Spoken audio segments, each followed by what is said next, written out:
Monsieur Modi, sur la question sociale, vous diriez un mot, mais j'aimerais également avoir votre regard sur, grosso modo, la politique économique de ce gouvernement, qui est de capter les investissements directs étrangers.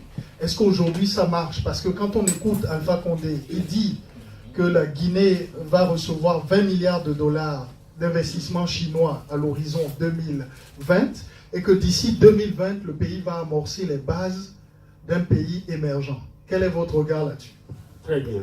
Avant d'en arriver là, je voudrais dire un mot par rapport à la grève des enseignants. Je disais tantôt, je n'ai pas pu terminer.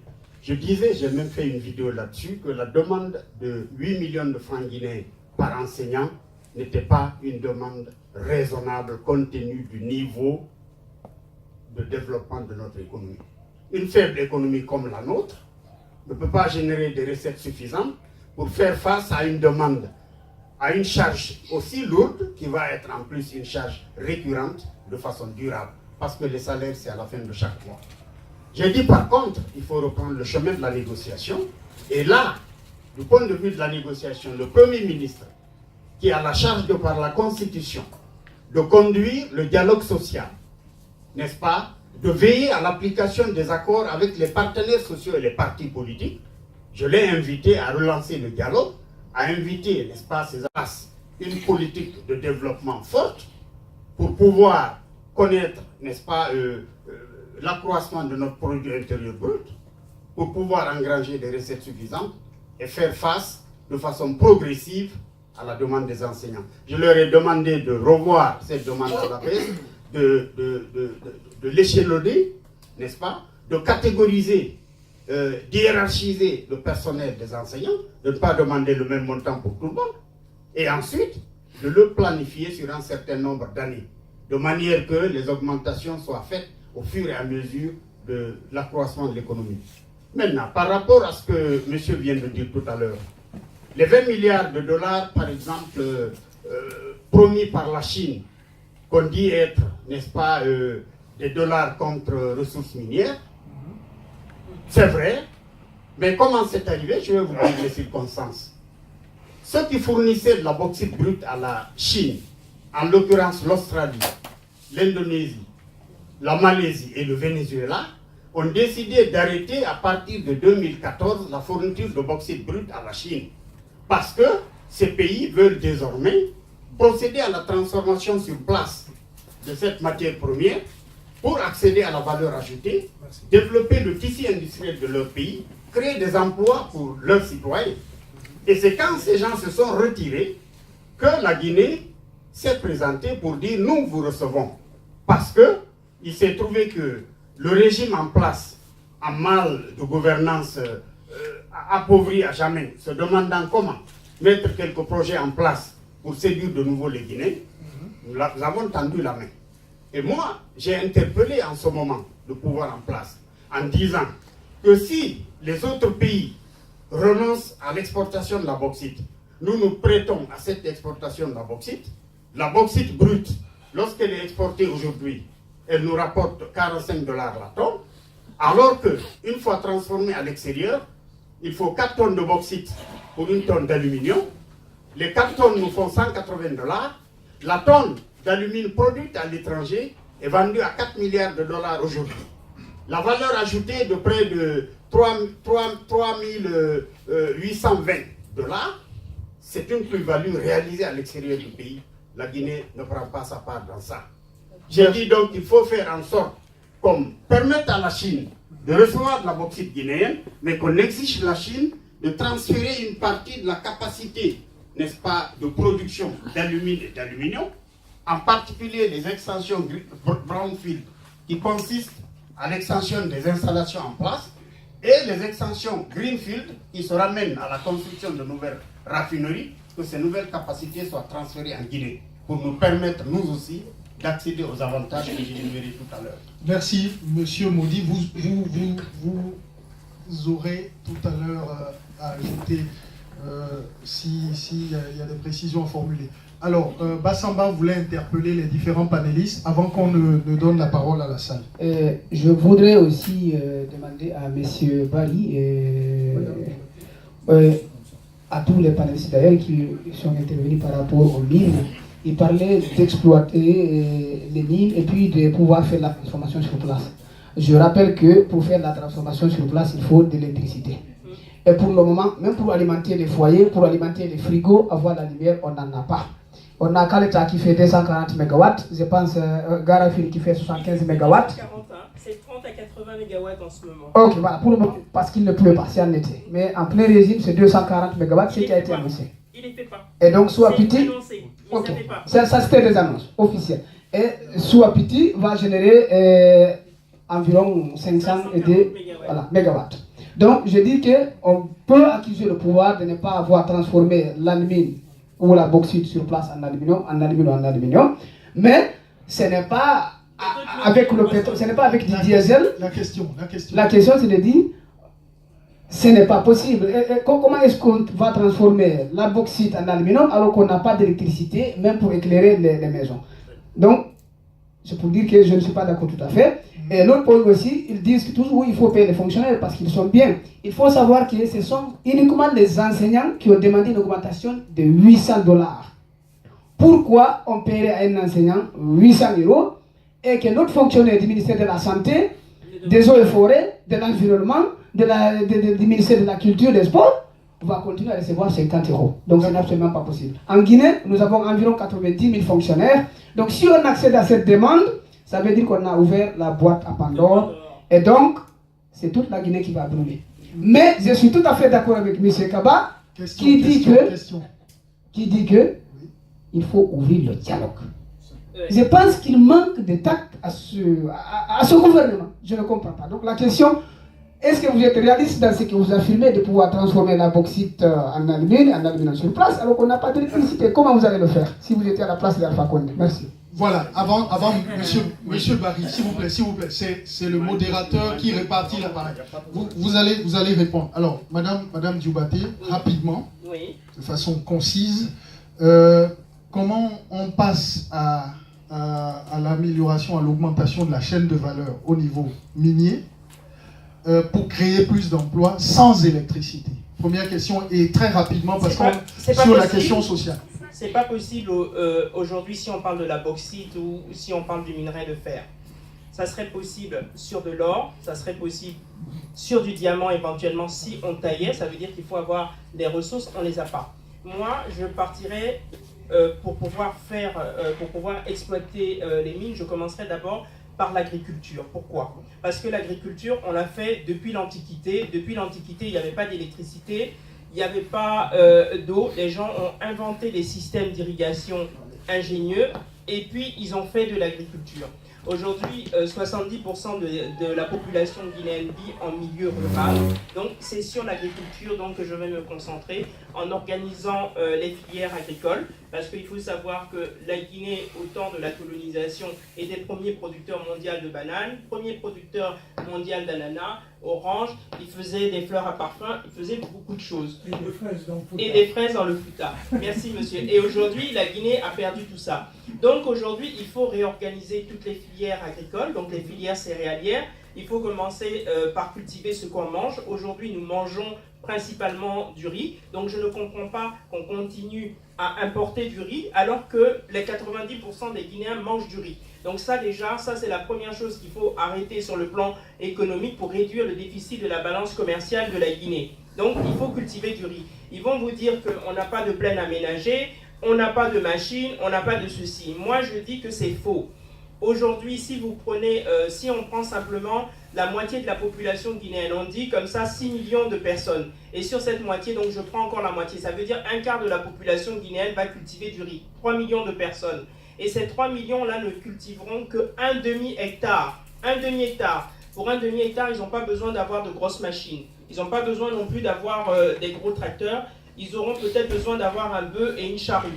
Donc sur les 1 demi-hectare, si vous multipliez par 3 millions, ça fait 1,5 million d'hectares de riz qu'on va cultiver. Et si on dit qu'on n'a pas un bon rendement, qu'on a 2 millions de tonnes à l'hectare, nous aurons nos 3 millions de tonnes de riz. Donc nous n'avons pas besoin d'importer. Donc il faut organiser les filières. Donc les filières céréalières, donc le riz, Il faut continuer avec le mil, avec le sorgho, avec le maïs, mais il faut introduire aussi de nouvelles céréales dans notre pays, comme le blé. Et je pense au blé dur. Il faut introduire aussi de nouvelles céréales avec les problèmes de changement climatique, comme le quinoa. Même si on ne les mange pas, nous pourrons les vendre. Il faut aller sur les cultures maraîchères. Aujourd'hui, on n'a pas de centre véritablement de recherche. L'Irak n'a pas les moyens. Donc il faut renforcer la coopération de notre centre de recherche, par exemple avec le CIRAD. Il faut absolument que les paysans puissent avoir accès aux semences. Aujourd'hui, ils n'ont pas accès aux semences. Les semences sont chères. Il faut avoir accès aux intrants. Et donc, il faut vraiment valoriser l'agriculture et l'élevage. D'accord.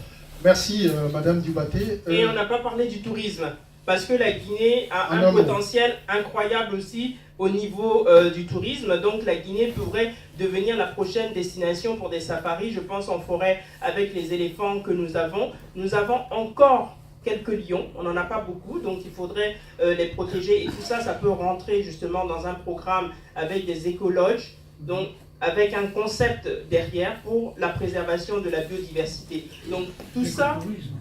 Pardon ? Tout à fait. Donc aujourd'hui, on a des leviers au niveau du secteur touristique qui sont immenses. Ok. Merci Madame Dubaté. Avant de donner la parole à la salle, parce que je voudrais rappeler... Oui, vous allez... Monsieur Barry Maudit, il y a un modérateur qui répartit la parole. S'il vous plaît, vous aurez le temps de réagir. Vous êtes en avance en ce qui concerne votre temps de parole. Avant de donner la parole à la salle, rapidement, Kaba Bachir, s'il te plaît, une petite question. Au plan économique et social en Guinée, il y a également, je voudrais vous entendre là-dessus, beaucoup de scandales. L'affaire du port autonome de Conakry, les questions au niveau minier avec l'affaire Rio Tinto, etc. Qu'est-ce qui explique aussi cette situation au niveau économique en Guinée? Rapidement. C'est assez long. Je vais juste répondre en un seul mot, un problème de gouvernance. Ok? Voilà, la corruption, oui, c'est ça. C'est une façon de le dire, tout simplement, pour qu'on puisse donner la parole à nos frères qui ont fait le déplacement de très loin, surtout. Et pour répondre à, comment dirais-je, à l'interpellation de mon frère, c'est vrai que nous avons insuffisamment, non pas de barrage d'électricité, c'est vrai.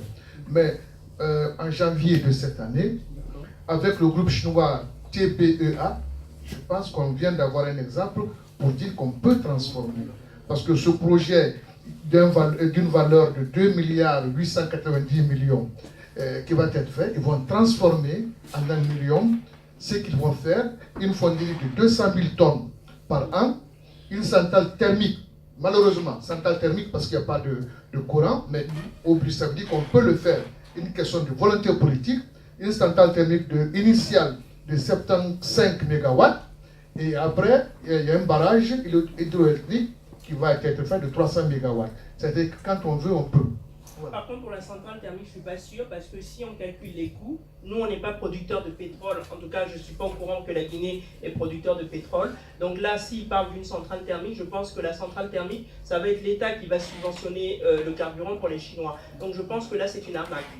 Merci. Alors, on va donner la parole à la salle. On va... S'il vous plaît. Excusez-moi. Excusez-moi. Attendez. Pas tout le monde à la fois, s'il vous plaît. Il y a des règles de préséance qu'il nous faut respecter. Et nous devons être démocratiques là-dessus. Nous serons vraiment extrêmement rigoureux là-dessus. Si des gens sont pressés pour venir au café politique et estiment qu'ils n'ont pas suffisamment de temps pour venir parler de leur pays, ils peuvent s'en aller. Vous comprenez? Parce que nous aussi, nous prenons notre après-midi, notre temps, nos disponibilités.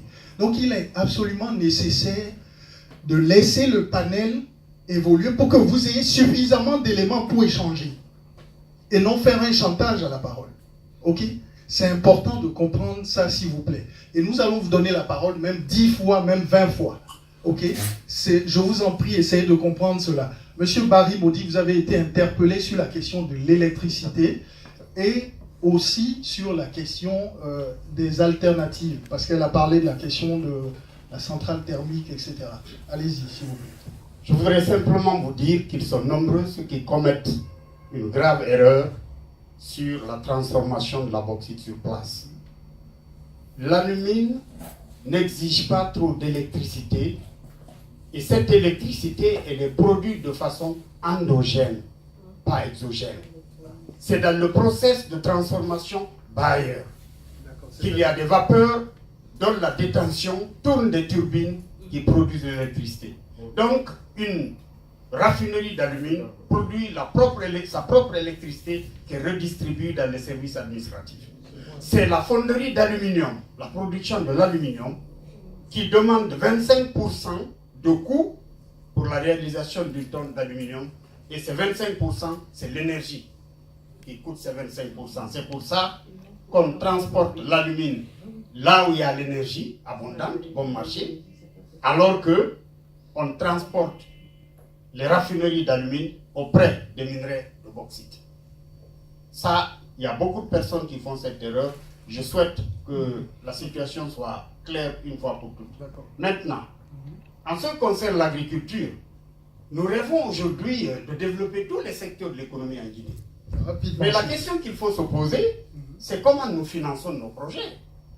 Quand moi je parle du secteur minier pour générer les ressources financières nécessaires, c'est pour pouvoir développer l'agriculture où il faut faire un investissement. Sinon, l'agriculture est le premier employeur en Guinée. Plus de 60% des emplois, c'est dans le domaine de l'agriculture qu'ils sont créés. Mais alors là, il faut trouver le financement. Je commencerai par demander à ce qu'on ferme les robinets de la corruption, qu'on économise les maigres recettes de l'État, qu'on les oriente vers des projets de développement, des projets créateurs d'emplois, qu'on mette les jeunes au travail. Et l'éducation dont on a parlé tantôt, où je voulais dire quelque chose, cette éducation, elle doit être fondamentale. Dans ce monde mondialisé, il faudra ouvrir la Guinée, n'est-ce pas, à l'extérieur. Il faudra que les multinationales puissent venir s'installer en Guinée et ces multinationales emploieront des cadres qualifiés. Et donc, sur le marché du travail, il faudra que la jeunesse d'aujourd'hui soit formée pour être compétitive. Sinon, c'est des talents de la sous-région qui viendront rafler les postes de direction en Guinée, à défaut de les trouver en Afrique. C'est les talents qui sont importés de l'étranger. Mais les multinationales tiendront à utiliser des talents. Si nous nous tenons par nationalisme à ce que les postes reviennent aux Guinéens, les multinationales préféreront aller construire leurs entreprises ailleurs où le marché est libre et venir prendre notre minerai. Auquel cas nous ne servirons que de grenier et la transformation se passera ailleurs. C'est là-bas qu'il y aura la plus-value, c'est là-bas qu'il y aura le développement. Nous continuerons à sombrer dans la misère. Merci, M. Barry. Alors, M. Titi Sidibé qui a